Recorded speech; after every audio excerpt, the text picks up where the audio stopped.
ښځې راتلې او مړي اوچتول نو حکومت ووایي چې نه مړي به نه اوچتوي دې کې چې کوم سړی مړ دی د 50 روپۍ جرمانه دی او دا چې کوم زخمی دی 100 روپۍ جرمانه دی دې ځکه چې په دې باندې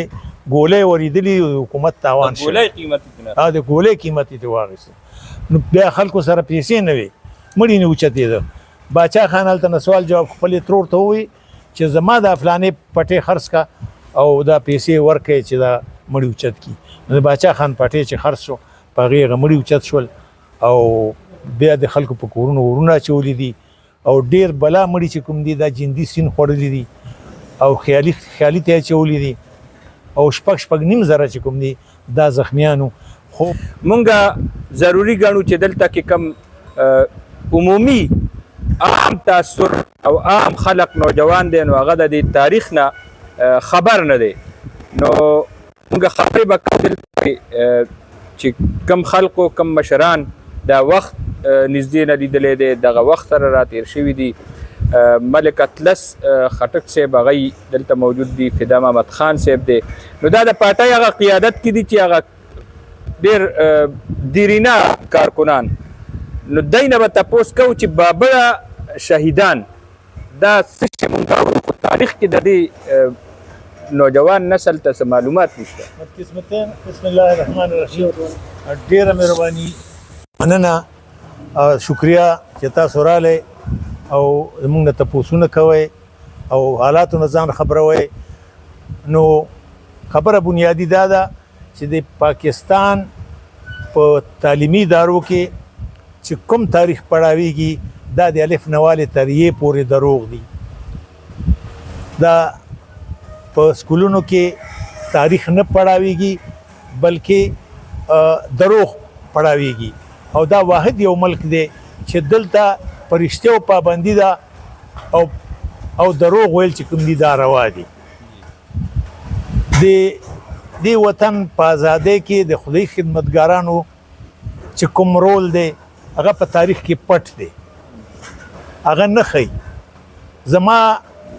د جندوله عمرا خان چې انګریزانو سره غزاګانې کړي څوک نه پیژني خو د میسور ټیپو سلطان خلک پیژني او دلته کې د دې وطن غدار کریم خان څوک نه پیژني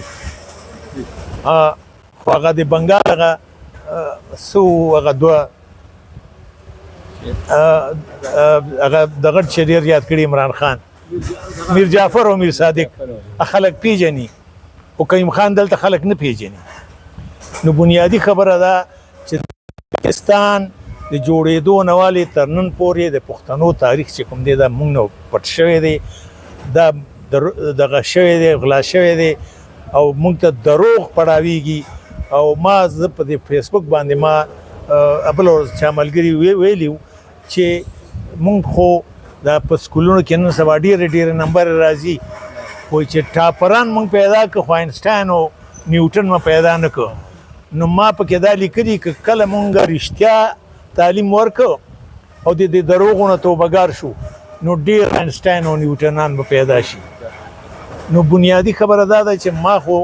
اوس تفصیلي خبره وکړه دوباره یې درته وکړم چې بابړه چې کله 1947 کې د پاکستان په 9 ورځ باندې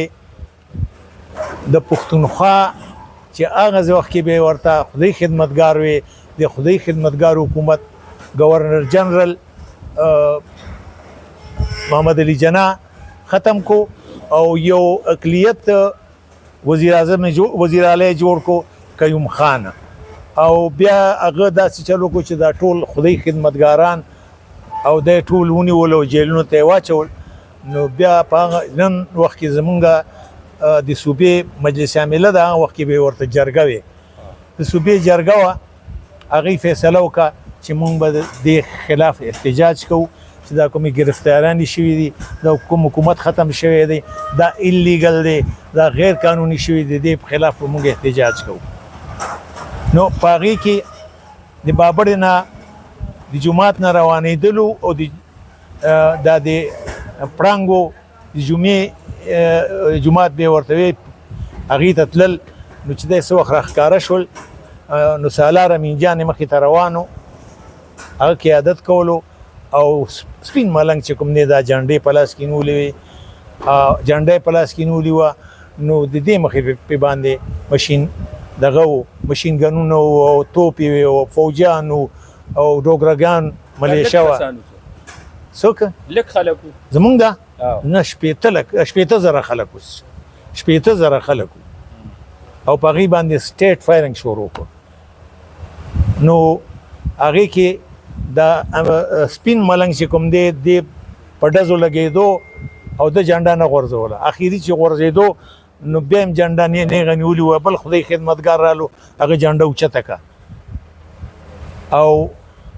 په هغه وخت کې چې کوم خلک شهیدان شو ښځې رالې هغې په سر قرآنونه ښځې وویشتې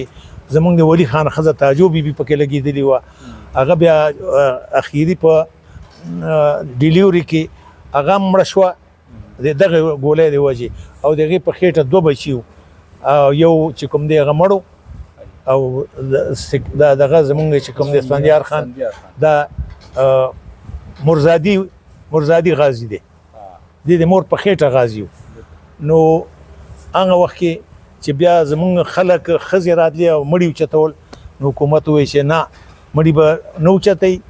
دې کې چې کوم سړی مړ دی د 50 روپۍ جرمانه دی او دا چې کوم زخمی دی 100 روپۍ جرمانه دی